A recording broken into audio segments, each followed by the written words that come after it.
Olá, torcedor Coxa Branca, seja bem-vindo à parte 2 do nosso vídeo de perguntas e respostas, jogo rápido. Foram várias perguntas, a gente dividiu em 2 partes e está entrando no ar agora a segunda parte para você conferir, que ficou mais legal ainda do que a primeira. Então vamos pro vídeo, já deixa o seu like e já se inscreva no canal caso você não seja inscrito ainda. Valeu, dale coxa! Guilherme Garbellini: vocês acham que de uma forma positiva influenciam em decisões tomadas pelo conselho do clube? O Guilherme, eu acho que influencia pelos dois lados. A gente sabe isso pela experiência que a gente tem no Coxanautas de muitos anos já, que todas as ações tomadas pelo Coxanautas, elas acabam impactando dentro do clube, sejam elas positivas, sejam elas negativas. É óbvio que as ações negativas elas impactam mais, porque é aquilo que eu costumo falar, né? A polêmica vende mais. Mas é claro que o positivismo ele muitas vezes repercute. Vou dar um exemplo. Um dos lemas do Coxanautas é a gente tentar mudar o conceito, tentar fazer com que o torcedor veja o Curitiba de uma forma mais positiva. Isso acaba influenciando lá dentro. Porque, querendo ou não, o Coxanautas ajuda a criar uma atmosfera, seja ela pelo lado bom, seja ela pelo lado ruim. Por isso que a gente prefere, obviamente, sempre olhar as coisas pelo copo meio cheio, como eu falo. Mas, quando preciso, a gente olha pelos dois lados. E tem outro fator, né? A gente, como o nosso trabalho ele é muito exposto, aquilo que a gente fala ou deixa de falar, ele vai influenciar e vai repercutir. Então, existe uma responsabilidade muito grande no que a gente faz, no que a gente coloca no ar, o jeito que a gente coloca as coisas no ar, para que sejam informações e sejam opiniões até bem embasadas, né? A gente não pode nunca entrar na onda da internet, né? De comentários da internet, que são opiniões que não tem... não só clickbait, mas assim, opiniões da internet hoje está muito exagerado, né?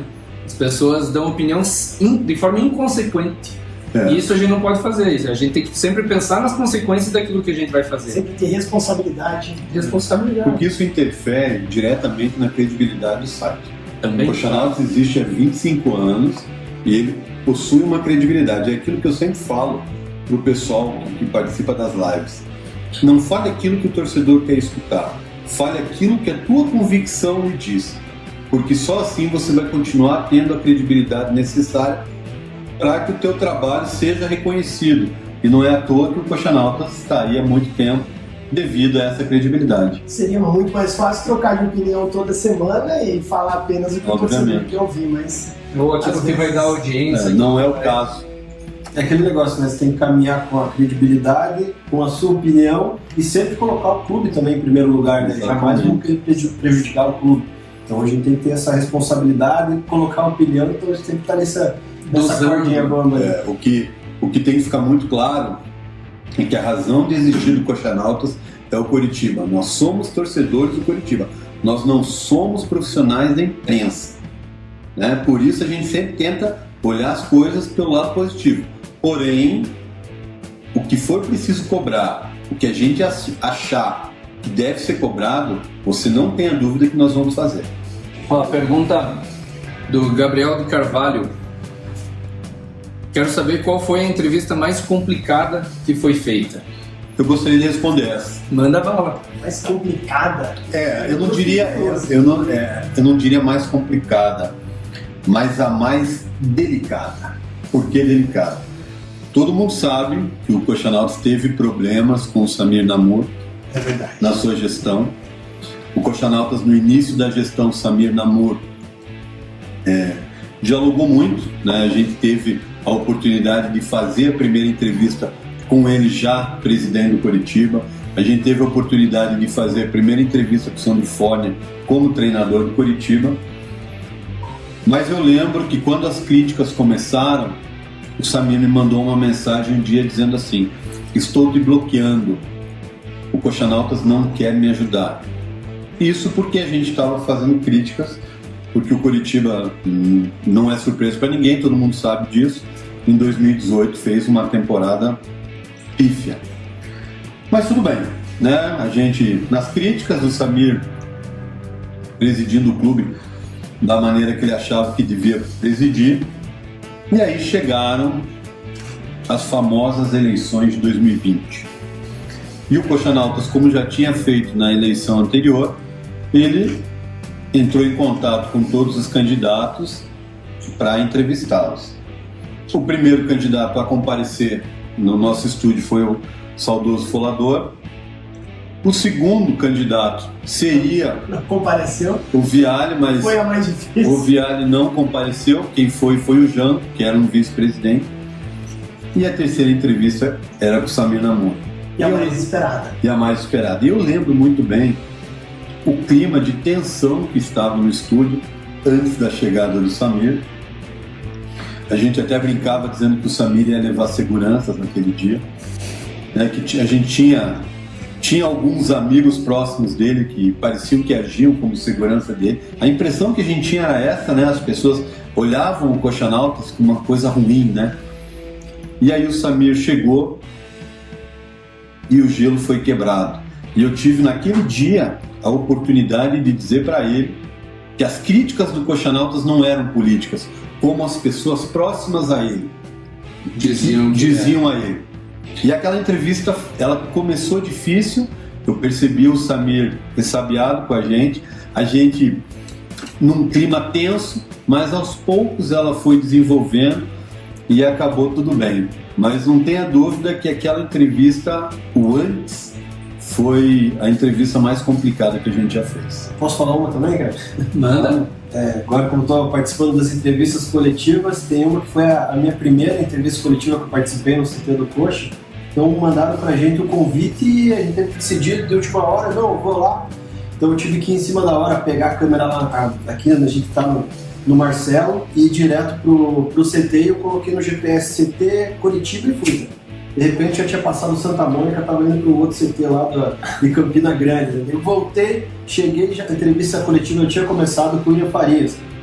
Daí perguntaram se queria fazer uma pergunta, falei que sim. E daí eu sou torcedor, né? Como todo mundo está assistindo aqui, eu sou um torcedor de Curitiba, né? E é a primeira vez que eu ia participar de uma entrevista e fui vendo lá o microfone passando pelo Piva, por todos o Jair Júnior que estava na época, a perninha já foi tremenda ali, né? Quando chegou a minha vez. Quando eu cheguei para fazer minha primeira pergunta para o William, falei sobre o elenco do Curitiba, que ia começar esse campeonato brasileiro. O William já me respondeu, eu cheguei atrasado, né? O William já me respondeu logo de cara, essa pergunta eu já respondi. Dando no meio ali, falou que eu ia responder, eu falei, putz, minha primeira pergunta já me feito, já era centrada no capitão, né? Ele chegou de solo, no carrinho. Mas depois que terminou a entrevista, ele me cumprimentou e falou que já tinha respondido, por isso que ele não respondeu na minha vez, lá eu entendi, tá tudo tranquilo. Tá tudo certo. Mas eu não sei, Marcelo, me permita, eu te peço licença para lembrar um momento que nos emocionou muito, e isso merece ser lembrado. Quando a gente entrevistou o René Simões, a primeira vez, lembra? Uhum. Você tinha acabado de perder seus pais e foi uma entrevista complicada pelo lado emotivo, né? Sim, ali foi meio que... Depois daquela época eu não estava conseguindo nem trabalhar, né? E a gente tinha marcado a entrevista e jamais ia, largar e cancelar. Então a gente foi lá, montando tudo bonitinho para a entrevista e chegamos a tocar no assunto até com o René, né? Daí o René, com as suas sempre palavras de incentivo, de ânimo, né? Ele já deu umas lições, assim, de vida, né? Com palavras, coisas que ele faz muito bem. E aquele dia foi emocionante mesmo, foi bem marcante. Essa pergunta é legal, cara. É do Hugo Villanueva. Fui um dos primeiros a ter, não é bem uma pergunta, né? Fui um dos primeiros a ter a minha história contada, Copa do Mundo de 94, nas páginas do Coxanautas. Olha só. Imagine só, cara, na década de 90, ele devia ser 97, por aí, a gente tava contando história e ele contou alguma história da Copa do Mundo. Tem que até achar esse material, que eu acho que a gente não tem. Olha que legal, que bacana. Legal, né? A gente já teve algumas, eu lembro do Coxanautas pelo Mundo, né? Cara, o Coxanautas tem muita história para contar. Tem muita história. Muito legal, né? O C. Luiz perguntou: Minha esposa assistiu o programa esses dias e disse: o Andreoli é coxa branca. Eu gosto dessas coisas, porque o Marcelo ele já foi tanta gente, cara. Eu já vi o Marcelo. Marco Luque, Samir Namor. Felipe Andreoli. Meu cunhado Eu acho que- é de Marcos Palmeiras. olha só. Eu não acho tão parecido, não, cara. Pergunta do Lucas Coradim. Nesse período de live do YouTube, qual foi o momento mais emocionante, marcante? Lives do YouTube, 2020 pra cá, né? Lives do YouTube. De lives. É. Posso começar então? O meu momento foi a vez que o Mourinho entrou na live dele depois do Campeonato Paranaense pra mim, cara. Nunca imaginei conversar ali com o técnico do Curitiba, ele falava que via as lives, eu falei, pô, o cara já me viu, cara, uma vez na vida, o técnico do Curitiba, pra mim foi um momento marcante, meu momento. Eu para mim também foi quando o Mourinho reconheceu a importância do Coxanautas para o trabalho dele. Você, como o Thiago falou, você saber que o técnico do teu time te acompanha, mas que ele entra na live depois de ganhar o título, né, de forma exclusiva, porque ele não entrou Não em live, anunciou, não falou nada, de repente, vou entrar na live.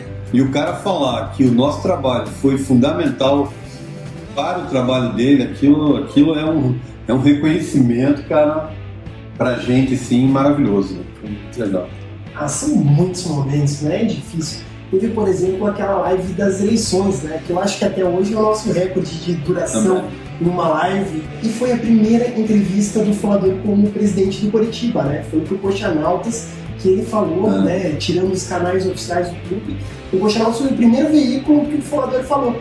Ele entrou ali ao vivo, conversou conosco, deu o primeiro recado para a torcida, foi tudo através do Coxanautas. Então acho que esse também foi um momento histórico aí nos 25 anos de site. Eu acho que outro momento que merece ser lembrado foi depois da vitória contra o Fluminense por 3-2, que a gente bateu o nosso recorde, né, de simultâneos assistindo uma live pós-jogo, que foi 1.800 pessoas. Aquilo também é muito marcante assim, pra gente, porque não é fácil você ter 1.800 pessoas assistindo ao mesmo tempo, e aquele jogo, acho que aquela live era aqui, 11 horas da noite, não lembro.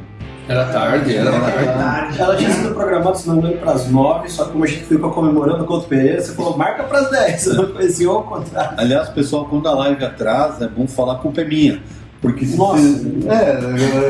a gente O pessoal só me avisa, Marcelo, atrasa meia hora aí a live que o pessoal não vai chegar em casa a tempo. A gente quer comemorar também, né? A gente é torcedor. Aí era meu aniversário, É verdade. Bruno Salles, ele pergunta, qual foi o pior momento do Coxanautas? Pensaram em desistir alguma vez? Parabéns pelo trabalho. Pensou em desistir alguma vez, Honório? Eu tenho uma situação, por coincidência, eu estava lendo nesse dia que a gente estava gravando.